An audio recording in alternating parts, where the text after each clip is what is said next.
You look up. Someone across the room is already looking at you. The instant your eyes meet, theirs move away.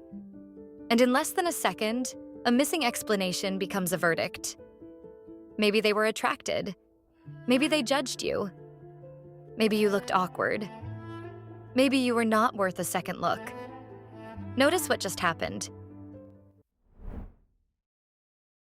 Their eyes moved, but the sentence landed on you. Some people forget a glance.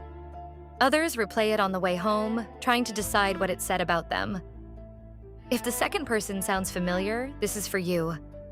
The glance may have mattered, but one glance cannot carry the story we place on it. We are going to keep that same half second on the table and change only the context. The look away could accompany hard thinking, the jolt of realizing you have been seen, or the timing of an ordinary interaction. Each possibility has research behind it. None can identify this person's motive. Then we will use 3 checks: context, personal baseline, and repetition or sequence, to keep missing information from becoming evidence against you. Change one detail in the opening scene. Just before your eyes meet, someone asks the other person a difficult question. The eyes still move away, but now mental effort becomes plausible. Across 5 laboratory experiments, harder questions led to more gaze aversion. In some experiments, looking away also improved performance. Other eye tracking and word generation research found related effects, but only under particular kinds of cognitive load. And the evidence is mixed. Recent Stroop experiments found no extra interference under direct gaze. Combining the results still showed no effect in that specific setup. The research does not hand us a new decoder. Looking away can accompany thinking. It does not prove thinking. Direct eye contact does not always steal brain power. That matters because the first verdict, "They lost interest," or "I made them uncomfortable," no longer owns the scene. We do not replace it with a flattering story. We restore the uncertainty that was there from the beginning. Reset the scene. No difficult question this time. The change happens when they realize you have caught them looking. Now the gaze is mutual. They know that you can see them too. In live interaction and a 2-way video call, direct gaze raised autonomic arousal compared with averted gaze. The effect did not appear for a mere recording. Believing the other person could see them mattered. But arousal is bodily activation, not an emotional label.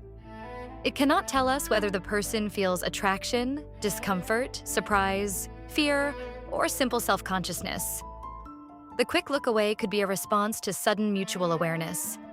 It still cannot tell us why the person was looking in the first place. So this branch does not rescue the romantic interpretation. It also does not confirm the painful one. Both "they like me" and "something is wrong with me" go beyond what the glance can prove. Change the scene a 3rd time. You are already in a conversation. Now the look away may be helping the interaction move. In one structured guessing game study, speakers tended to look toward the listener near turn end. The person beginning the next turn often started with averted gaze. That narrow task is not a universal body language dictionary. It only shows that gaze can help coordinate who acts next. Or attention may have shifted for an ordinary reason. A sound, movement in the room, a thought that returned. Direct gaze can capture social attention without carrying one fixed message.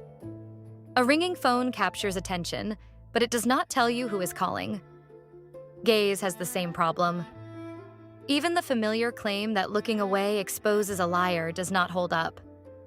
Gaze aversion is not a reliable standalone sign of deception. Replacing that failed lie detector with an attraction detector does not make the inference stronger. The same half second has now branched into thinking, arousal, conversational timing, and ordinary attention. None of those explanations has been proven in the opening scene. That is exactly the point. An ambiguous signal leaves a blank. The problem is not that you notice the blank, it is that you may write certainty into it. Especially a sentence that ends with, "Something is wrong with me." Before that sentence hardens, use 3 checks. First, context. What happened immediately before the eyes moved? Was a hard question asked? Did the other person realize they had been seen? Was someone about to speak? Context cannot reveal a hidden thought.